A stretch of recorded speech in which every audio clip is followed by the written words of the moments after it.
सो है गाइस, की हाल चाल सब थोड़ी सारे घैंट होवोगे। कैनेडा वर्सेस इंडिया क्राइसिस जो पूरी की पूरी गलबात हैगी है वो अभी एंड न्यू होਰਾਂ ने एक्सप्लेन की है, कुछ हिडन गल्लां भी दसियां ने। Let's check it.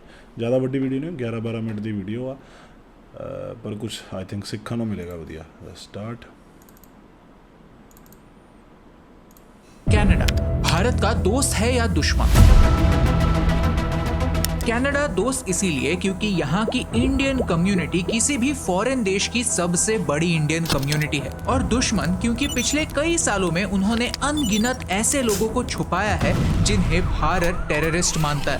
Okay Khalistan tiger force के कर्ता धर्ता हरदीप सिंह निज्जर ऐसे ही एक टेररिस्ट है। नहीं, टेररिस्ट नहीं, वो तो एक प्लम्बर थे जो गन्स के साथ पोज करते थे, पाकिस्तानी इंटेलिजेंस से मिलते थे। यानी कोई भी मामूली प्लम्बर ये काम तो करता ही है। इनका इस साल के जून महीने में मर्डर हुआ और इसके लिए कनाडा भारत को ब्लेम करता है।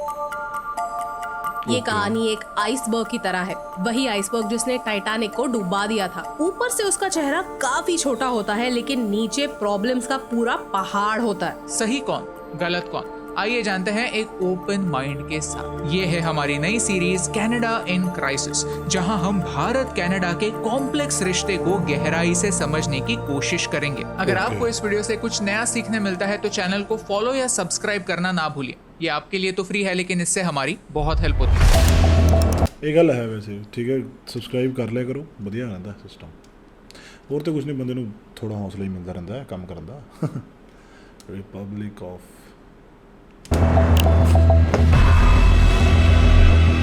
चैप्टर 1, कनाडा अपसेट क्यों है। कहानी की शुरुआत आइसबर्ग की चोटी से करते हैं, और वो है ये इंसान। हरदीप सिंह निज्जर पंजाब के जलंधर में पैदा हुए। 1997 में वो कनाडा मूव हो गए। वहाँ उनकी शादी हुई और 2 बच्चे भी हुए। वहाँ वो एज अ प्लम्बर काम करने लगे और आखिरकार कनाडा के ब्रिटिश कोलंबिया में सेटल हो गए। इंटरेस्टिंग बात ये है कि अलेजिडली निज्जर कनाडा में एक फ्रॉड इंडियन पासपोर्ट के दम पर पहुंचे। उन्होंने पॉलिटिकल असाइलम के लिए अप्लाई भी किया था, लेकिन उनका एप्लीकेशन ही रिजेक्ट हो गया था क्योंकि उनका पासपोर्ट फेक था। जैसे समय गुजरता गया, निज्जर खालिस्तान मूवमेंट को सपोर्ट करने लगे। आगे जाकर वो खालिस्तान टाइगर फोर्स से जुड़े। जिन्हें पता नहीं उन्हें बता दे, कुछ सिख लोगों के लिए एक अलग देश की डिमांड करते हैं जिसे वो कहते हैं खालिस्तान। इसमें सिर्फ पंजाब नहीं, भारत के अलग अलग स्टेट्स को भी वो भारत से तोड़ना चाहते हैं। वापस आते हैं खालिस्तान टाइगर फोर्स पर। पंजाब पुलिस कहती है कि इन्हें पाकिस्तान की ISI बैक करती है। पंजाब ने हाल ही में 2 लोगों को अरेस्ट किया जिनके पास बंदूकें और गोलियों के साथ साथ टिफिन बॉम्ब्स, हैंड ग्रेनेड्स और AK-56 राइफल्स भी मिली। भारत ने KTF को एक टेरर आउटफिट घोषित कर दिया। इनफैक्ट KTF के फाउंडर जगतार सिंह तारा एक और मिलिटेंट ऑर्गेनाइजेशन से बिलोंग करते थे, बब्बर खालसा इंटरनेशनल।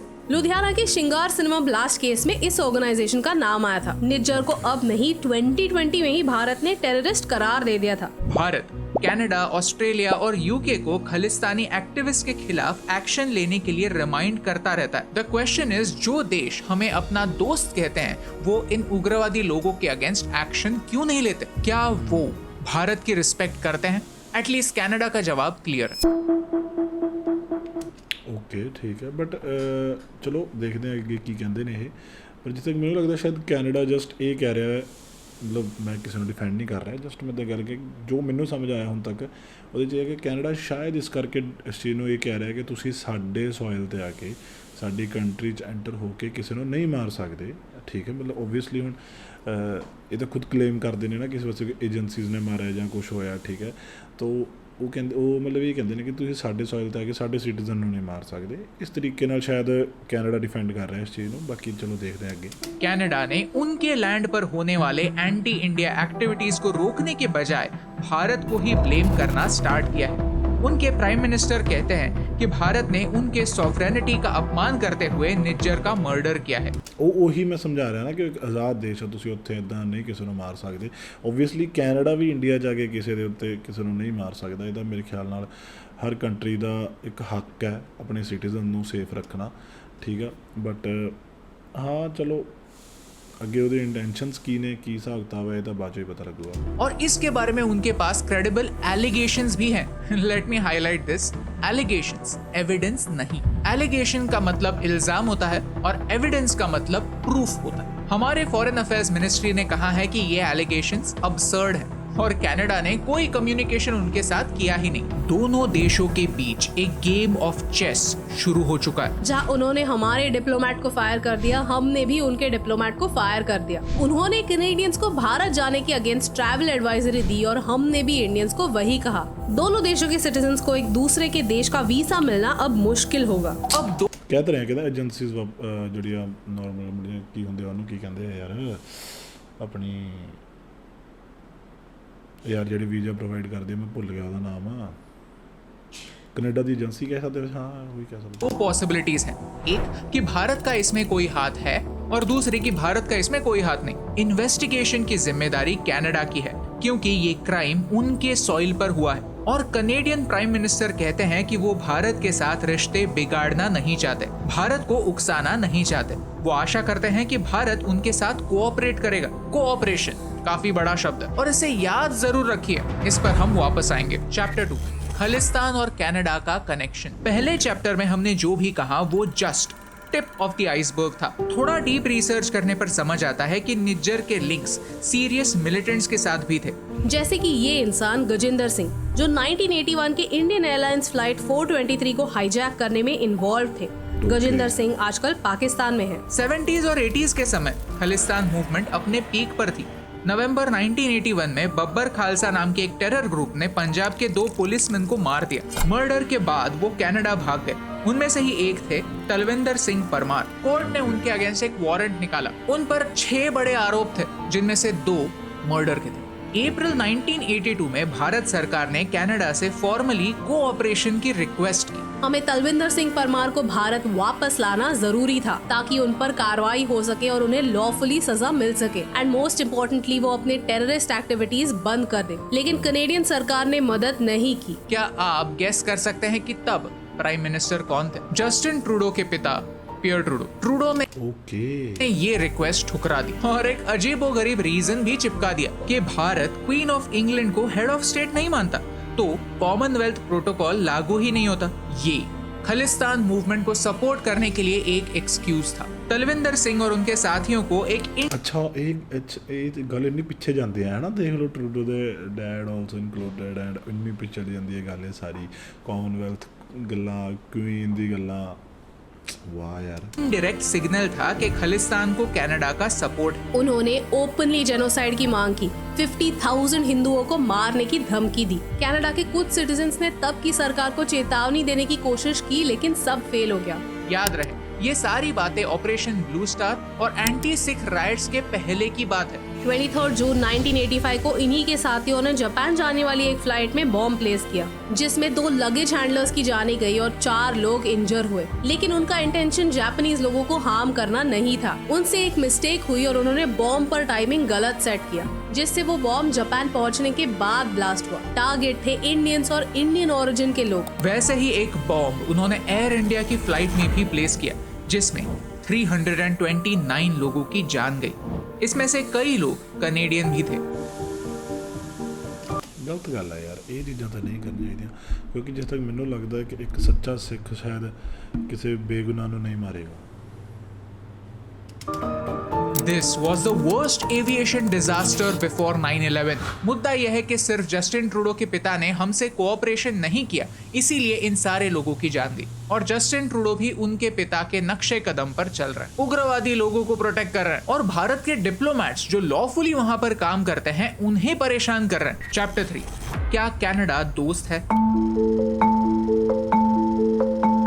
2018 में कनेडियन प्राइम मिनिस्टर भारत आए। उन्होंने उस समय भारत की संस्कृति को बड़ी अच्छी तरह से स्वीकार किया, लेकिन अब उनके तेवर देखकर समझ नहीं आता कि क्या वो सब असली था या बस एक दिखावा। कैप्टन अमरिंदर सिंह पंजाब के पूर्व मुख्यमंत्री हैं। उन्होंने 2018 में ही एक most wanted list PM Trudeau को सबमिट की थी जिसमें गजेंद्र सिंह का नाम भी शामिल था। इनमें 1-2 नहीं, पूरे 9 खालिस्तानी ऑपरेटिव्स की लिस्ट थी जो जस्टिन ट्रूडो को सबमिट की गई थी। ये 5 साल पुरानी बात है और इसमें भी निज्जर का नाम शामिल था। निज्जर का नाम लुधियाना के शिंगर सिनेमा ब्लास्ट केस में आया था। ये अटैक 2007 में हुआ था और इसमें 42 लोग घायल हुए और 6 लोगों की जानें भी गई। यार यही ਤਾਂ ਚੀਜ਼ਾਂ ਸਮਝ ਨਹੀਂ ਆਉਂਦੀਆਂ ਕਿ ਇੱਕ ਸਿੱਖ ਠੀਕ ਹੈ ਜਿਹੜਾ ਕਹਿ ਰਿਹਾ ਕਿ ਮੈਨੂੰ ਜਸਟਿਸ ਦਿਓ, ਉਹ ਹੋਰ ਬੇਗੁਨਾਹਾਂ ਨੂੰ ਕਿਉਂ ਮਾਰੇਗਾ? ਠੀਕ ਹੈ, ਮਤਲਬ ਉਹੀ ਗੱਲ ਆ ਨਾ ਕਿ ਇਹਦਾ ਕਿਉਂ ਕਰਦੇ ਨੇ? ਫਿਰ ਬੇਗੁਨਾਹਾਂ ਨੂੰ ਨਹੀਂ ਮਾਰਨਾ ਚਾਹੀਦਾ। ਜੇ ਇੱਕ ਆਪਣੀ ਗੱਲ ਰੱਖਣ ਦਾ ਇੱਕ ਸਹੀ ਤਰੀਕਾ ਵੀ ਹੁੰਦਾ ਹੈ, ਤੁਸੀਂ ਪੀਸਫੁਲੀ ਵੀ ਰੱਖ ਸਕਦੇ ਹੋ। ਜੇ ਤੁਸੀਂ ਅਟੈਕ ਹੀ ਕਰੋਗੇ, ਤੁਸੀਂ ਬੰਬ ਬਲਾਸਟ ਕਰੋਗੇ, ਸਭ ਕੁਝ ਕਰੋਗੇ, ਫਿਰ ਤੁਹਾਡੇ 'ਚ ਅਤੇ ਉਹਨਾਂ 'ਚ ਕੀ ਫਰਕ ਹੈ ਜਿਨ੍ਹਾਂ ਤੋਂ ਤੁਸੀਂ ਜਸਟਿਸ ਮੰਗ ਰਹੇ ਹੋ, ਹੈ ਨਾ। ਸੋ ਮੈਂ ਕਿਤੇ ਨਾ ਕਿਤੇ ਜਿੱਥੇ ਕਿ ਮੇਰੀ ਸੋਚ ਖੜ੍ਹਦੀ ਹੈ, ਠੀਕ ਹੈ, ਹਾਂ ਮੈਂ ਹਮੇਸ਼ਾ ਸ਼ੁਰੂ ਤੋਂ ਮੈਂ ਇਹ ਗੱਲ ਕਹਿੰਦਾ ਆ ਰਿਹਾ ਕਿ ਸਿੱਖਾਂ ਨੂੰ ਜਸਟਿਸ ਨਹੀਂ ਮਿਲਦਾ, ਮਿਲਣਾ ਚਾਹੀਦਾ, ਲੋਕਾਂ ਤੱਕ ਸੱਚ ਜਾਣਾ ਚਾਹੀਦਾ, ਠੀਕ ਹੈ, ਕਿ ਹਾਂ ਅਸਲ 'ਚ 1984 'ਚ ਹੋਇਆ ਕੀ। ਪਰ ਯਾਰ ਇੱਦਾਂ ਗੱਲ ਗਲਤ ਆ ਯਾਰ, ਗਲਤ ਤਰੀਕੇ ਨਾਲ ਚੱਲ ਰਹੀ ਆ। क्या आपको गहरा कनेक्शन समझ रहा है? जो 1980s में पंजाब में हुआ वैसा ही कुछ 10 साल पहले भी हुआ। ऑफ कोर्स स्केल बहुत छोटी थी, लेकिन क्या भारत को स्केल बड़ी होने तक वेट करना चाहिए, या फिर जिनके कनेक्शंस हैं उन्हें भारत वापस लाकर उन पर मुकदमा चलाना चाहिए? जवाब सिंपल है। इसी लॉफुल प्रोसेस के लिए कनाडा ने इनकार कर दिया। 5 सालों के लिए उसे इग्नोर किया और उल्टा चोर कोतवाल को डांट रहा है। अब नेचुरली एक सवाल मन में आता है कि क्या ट्रूडो के कोई हिडन इंटरेस्ट है खालिस्तान को सपोर्ट करने के लिए? The answer is obviously yes, क्योंकि 2021 के इलेक्शंस में ट्रूडो की लिबरल पार्टी को 157 सीट्स मिली, लेकिन मेजॉरिटी के लिए उन्हें 170 सीट्स चाहिए थी। तो उन्होंने जगमीत सिंह के साथ हाथ मिलाया। उनकी न्यू डेमोक्रेटिक पार्टी के पास 25 सीट्स थी, सो 157 प्लस 25 यानी 182 सीट्स हो गई। जगमीत सिंह एक खालिस्तानी सिंपैथाइजर हैं। यानी 2018 में भारत आए हुए ट्रूडो और 2023 के ट्रूडो अलग हैं, क्योंकि उनके दोस्त अलग हैं, उनके पॉलिटिकल अलायंसेस अलग हैं। अगर उन्होंने खालिस्तान मूवमेंट के बारे में कुछ कहा तो उनकी सरकार गिर सकती है। यानी ultimately vote bank politics Canada और भारत के रिलेशंस तोड़ने पर तुला है। अब ਇਹ ਤਾਂ ਫਿਰ ਹਰ ਜਗ੍ਹਾ 'ਤੇ ਹੈ ਨਾ। ਫਿਰ ਇੰਡੀਆ 'ਚ ਵੀ ਤਾਂ ਵੋਟ ਬੈਂਕ ਕਰਕੇ ਬਹੁਤ ਕੁਝ ਕਰ ਹੀ ਰਹੇ ਆ ਪੋਲੀਟੀਸ਼ੀਅਨਸ, ਹੈ ਨਾ। ਵੋਟ ਬੈਂਕ ਦੇ ਚੱਕਰਾਂ 'ਚ ਇਹੀ ਤਾਂ ਅਸੀਂ ਘੱਟ ਗਿਣਤੀਆਂ ਤਾਂ ਸਾਨੂੰ ਸਾਈਡ 'ਤੇ ਰੱਖਿਆ ਜਾ ਰਿਹਾ। ਫਿਰ ਇਹ ਗੱਲ ਤਾਂ ਹਰ ਪਾਸੇ ਆ। ਦੇਖੋ ਵੋਟ ਬੈਂਕ ਤਾਂ ਫਿਰ ਹਰ ਪਾਸੇ ਆ। ਜੇ ਉਹਨੂੰ ਉੱਥੇ ਵੋਟ ਚਾਹੀਦੀ ਆ ਸਿੱਖਾਂ ਦੀ, ਤਾਂ ਇੱਥੇ ਸਿੱਖ ਘੱਟ ਨੇ ਜਾਂ ਕੁਛ ਹੈ, ਤਾਂ ਕਰਕੇ ਇਹਨਾਂ ਨੂੰ ਇੱਦਾਂ ਲੱਗ ਰਿਹਾ ਸ਼ਾਇਦ ਸਿੱਖਾਂ ਦੀ ਕੋਈ ਪਾਰਟੀ ਨਹੀਂ, ਅਲਾਇੰਸ ਦੀ ਲੋੜ ਨਹੀਂ, ਤਾਂ ਅਸੀਂ ਇੱਦਾਂ ਕਰ ਲਾਂਗੇ, ਉੱਦਾਂ ਕਰ ਲਾਂਗੇ। ਪਰ ਦੇਖੋ ਉਹੀ ਗੱਲ ਆ ਕਿ ਪੋਲੀਟੀਸ਼ੀਅਨਸ ਕਿਸੇ ਦੇ ਸਗੇ ਨਹੀਂ ਹੁੰਦੇ, ਜਸਟ ਯੂਜ਼ ਕਰਦੇ ਆ ਬਸ।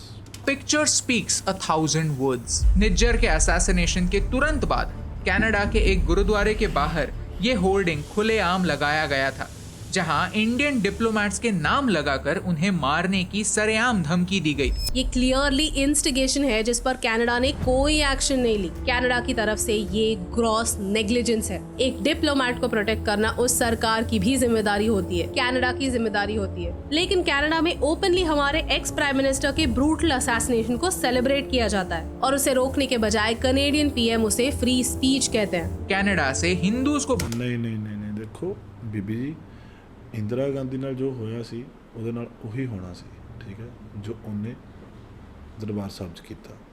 ਬਹੁਤ ਬੇਗੁਨਾਹ ਮਾਰੇ ਸੀ, ਫਿਰ ਇੱਦਾਂ ਹੀ ਹੁੰਦਾ। और उसे रोकने के बजाय कनेडियन पीएम उसे फ्री स्पीच कहते हैं। कनाडा से हिंदूज को भगाने की, उन पर अटैक करने की साजिश हो। ਫਿਰ ਉਹੀ ਗੱਲ ਆ ਨਾ ਕਿ ਦੇਖੋ ਫ੍ਰੀ ਸਪੀਚ ਤਾਂ ਇੰਡੀਆ 'ਚ ਵੀ ਹੈਗੀ ਆ, ਪਰ ਇੰਡੀਆ 'ਚ ਜੇ ਹਿੰਦੂ ਰਾਸ਼ਟਰ ਦੀ ਗੱਲ ਕਰਦੇ ਨੇ ਕਿ ਸਾਰਾ ਦੇਸ਼ ਹਿੰਦੂਆਂ ਦਾ ਬਣਾ ਦੇਣਾ ਇੱਦਾਂ ਕਰਕੇ, ਤਾਂ ਉੱਥੇ ਕੋਈ ਪ੍ਰੋਬਲਮ ਨਹੀਂ ਹੈਗੀ। ਜੇ ਕੁਛ ਉੱਠ ਕੇ ਕਹਿ ਦਿੰਦੇ ਆ ਕਿ ਜਿਵੇਂ ਸਾਊਥ 'ਚ ਵੀ, ਇੰਡੀਆ ਦੇ ਸਾਊਥ ਵਾਲੀ ਸਾਈਡ ਉਹ ਕਹਿ ਰਹੇ ਸੀ ਅਲੱਗ ਹੋਣਾ, ਤੇ ਉੱਥੇ ਵੀ ਕਤਲ ਹੁੰਦਾ ਹੈ। ਬੰਗਾਲ ਵਾਲੀ ਸਾਈਡ ਵਾਲੇ ਕਈ ਕਹਿੰਦੇ, ਕਈ ਸਟੇਟਸ ਐਸੀਆਂ ਜਾਂ ਕਈ ਐਸੇ ਸ਼ਹਿਰ ਨੇ ਜਿਹੜੇ ਕਹਿੰਦੇ ਸੀ ਅਲੱਗ ਹੋਣਾ ਚਾਹੁੰਦੇ ਆ। ਉਹ ਆਪਣਾ ਯਾਰ ਜਿੱਥੇ ਹੁਣੇ ਪੰਗਾ ਪਿਆ ਸੀਗਾ ਮਿਆਂਮਾਰ ਆ, ਕਿੱਥੇ ਆ ਯਾਰ ਉਹ ਮਨੀਪੁਰ, ਸ਼ਾਇਦ ਮਨੀਪੁਰ ਵਾਲਾ ਕਾਂਡ ਸੀਗਾ, ਉੱਥੇ ਕੁਛ ਨਹੀਂ ਬੋਲੇ, ਹੈ ਨਾ। ਫਿਰ ਤੁਸੀਂ ਆਪ ਦੱਸ ਦਿਓ ਨਾ ਕਿ ਇਹ ਚੀਜ਼ਾਂ 'ਤੇ ਵੀ ਤੁਸੀਂ ਬੋਲਦੇ ਨਹੀਂ ਹੈਗੇ। ਫਿਰ ਤੁਹਾਨੂੰ ਇੱਕ ਦੂਜੇ ਦੇਸ਼ 'ਚ ਤਾਂ ਪੂਰੀ ਦਿੱਕਤ ਹੈ ਕਿ ਉਹ ਕਿਉਂ ਬੋਲ ਰਿਹਾ, ਉਹ ਇੱਕ ਵੀ ਚੀਜ਼ ਨੂੰ ਨਿਗਲੈਕਟ ਕਿਉਂ ਕਰ ਰਿਹਾ, ਹੈ ਨਾ। ਹੁਣ ਹਰ ਜਗ੍ਹਾ 'ਤੇ ਤੁਹਾਡਾ ਵੋਟ ਬੈਂਕ ਹੈ, ਤੁਹਾਨੂੰ ਇਹ ਹੈ ਕਿ ਹੁਣ ਇੰਡੀਆ ਦੀ ਸਰਕਾਰਾਂ ਵੀ ਕਿਤੇ ਨਾ ਕਿਤੇ ਵੋਟ ਬੈਂਕ ਦੇ ਚੱਕਰਾਂ 'ਚ ਚੁੱਪ ਨੇ, ਅਤੇ ਕੈਨੇਡਾ ਦੀ ਸਰਕਾਰਾਂ ਵੀ ਕਿਤੇ ਨਾ ਕਿਤੇ ਵੋਟ ਬੈਂਕ ਦੇ ਚੱਕਰਾਂ 'ਚ ਚੁੱਪ ਨੇ। ਸੋ ਸਿਆਪਾ ਦਾ ਸਾਰਾ ਵੋਟ ਦਾ ਇਹ ਚੱਕਰ है। हो रही मंदिरों को वैंडलाइज किया जा रहा है, ओपन कॉल फॉर जेनोसाइड हो रहा है, और इन सारी बातों को अनदेखा किया जा रहा है। क्यों अनदेखा तो इंडिया 'ਚ ਵੀ ਹੋਇਆ। ਫਿਰ open call for genocide Ki India 'ਤੇ ਜੈਨੋਸਾਈਡ ਸ਼ਰੇਆਮ ਹੋਇਆ ਸਿੱਖਾਂ ਦਾ। ਉਸ ਚੀਜ਼ ਨੂੰ ਕਿਸ ਦਿਨ ਅਸੀਂ ਰੱਖਾਂਗੇ ਅੱਗੇ? ਉਸ ਚੀਜ਼ ਨੂੰ ਕਿਸ ਦਿਨ ਬਾਈ ਜੀ ਆਪਾਂ ਗੱਲ ਕਰਾਂਗੇ ਕਿ ਹਾਂ ਉਹ ਚੀਜ਼ ਗਲਤ ਹੋਈ ਹੈ। ਹੁਣ ਆਪਣੇ ਤੇ ਆ ਰਹੀ ਹੈ ਥੋੜੀ ਜਿਹੀ ਵੀ ਗੱਲ ਤਾਂ ਬੜਾ ਦੁੱਖ ਹੋ ਰਿਹਾ। ਜਦੋਂ ਤੱਕ ਸਿੱਖਾਂ ਤੇ ਹੋ ਰਿਹਾ ਸੀਗਾ ਕਿਸੇ ਨੂੰ ਕੋਈ ਦੁੱਖ ਨਹੀਂ ਸੀਗਾ। ਮੈਂ ਸਟਿਲ ਫਿਰ ਕਹਿ ਰਿਹਾ ਆਪਾਂ ਕਿਸੇ ਪਾਸਿਓਂ ਕੋਈ ਖਾਲਿਸਤਾਨ ਜਾਂ ਕੋਈ ਕਿਸੇ ਤਰੀਕੇ ਦੀ ਕੋਈ ਫੋਰਸ ਜਾਂ ਕਿਸੇ ਦੇ ਹੱਕ 'ਚ ਨਹੀਂ ਹੈਗੇ। ਜਸਟ ਮੈਂ ਇੱਥੇ ਕੁਛ ਚੀਜ਼ਾਂ ਕੰਪੇਅਰ ਕਰਕੇ ਦੱਸ ਰਿਹਾ ਕਿ ਜੇ ਹੁਣ ਉੱਥੇ ਥੋੜ੍ਹਾ ਬਹੁਤਾ ਇੱਦਾਂ ਦੀ ਗੱਲ ਹੋ ਰਹੀ ਹੈ, ਸਿਰਫ ਗੱਲ ਹੋ ਰਹੀ ਹੈ, ਠੀਕ ਹੈ, ਤਾਂ ਇੰਨਾ ਦੁੱਖ ਹੋ ਰਿਹਾ। ਇੱਥੇ ਤਾਂ ਇੰਡੀਆ 'ਚ ਤਾਂ ਸਿੱਖਾਂ ਨਾਲ ਹੋਇਆ ਹੈ, ਉਸ ਚੀਜ਼ ਦਾ ਇਨਸਾਫ ਸਾਨੂੰ कदों मिलेगा? क्यों? पॉलिटिक्स की वजह से। Chapter 4 conclusion. अब कई इंडियंस ऐसे भी हैं जो भारत को ही इस क्राइसिस के लिए ब्लेम करते हैं, whereas the burden of proof lies with Canada। यानी कनाडा को पहले ये साबित करना होगा कि इस मर्डर के साथ भारत का कोई भी इन्वॉल्वमेंट था। ये कॉमन सेंस की बात है जो पूरी दुनिया जानती है। इसीलिए ऑस्ट्रेलिया, यूके, यूएसए जैसे देशों ने कनाडा को सपोर्ट नहीं किया है। इट इज एब्सोल्युटली ट्रू कि जो इंडियंस कनाडा में हैं उनके लिए आने वाले कुछ दिन डिफिकल्ट हो सकते हैं। मेरी सबसे यही रिक्वेस्ट है कि आप सब सेफ रहे और ये मैसेज सब तक पहुंचाएं। क्योंकि हम एक फ्री दुनिया का हिस्सा हैं। हम किसी भी देश के साथ पार्टनरशिप कर सकते हैं, लेकिन उनके गुलाम नहीं हो सकते। अगर इंडियंस कनाडा जाते हैं तो कनाडा इंडियन से बहुत पैसे कमाता है। 2018 से 2022 के बीच इंडियन स्टूडेंट्स कनाडा की ओवरसीज स्टूडेंट पॉपुलेशन का 40% थे। ये बात कनाडा भूल नहीं सकता। कनाडा और भारत की टकरार सिर्फ कुछ महीनों की बात नहीं, घाव गहरे। कनाडा खालिस्तान को इग्नोर क्यों करता है, इसके बारे में एक और वीडियो बनेगा जरूर। अगर आपको इस वीडियो से वैल्यू मिली, कुछ नया सीखने मिला, तो चैनल को चलो जी, ये सी जी गलबात सारी अगे तो कुछ है नहीं। और यही इम्पोर्टेंट बस ठीक है, ध्यान रखा करो। That's all. कुछ गल्लां उन्होंने कीतियां, कुछ आपां कीतियां। किसी ਨੂੰ भी मारना, किसी का भी कोई भी बॉम्ब ब्लास्ट होना, कुछ भी होना, सब गलत है, ठीक है। हर बंदे ਨੂੰ ਜਿਉਣ ਦਾ ਹੱਕ ਹੈ। ਜੇ ਕੁਝ ਹੋਵੇ, ਜੇ ਕੋਈ ਉਮਰ ਕੈਦ ਜਾਂ फांसी की सज़ा, वो सिर्फ सरकार सुना सकती, वो सिर्फ सॉरी जज साहब सुना सकते हैं, होर कोई नहीं सुना सकता, ठीक है। लाइक सो कुछ चीज़ां समझनियां चाहिए दोवां साइडां नूं, ये गल मैं कहूँगा। बाकी सत श्री अकाल।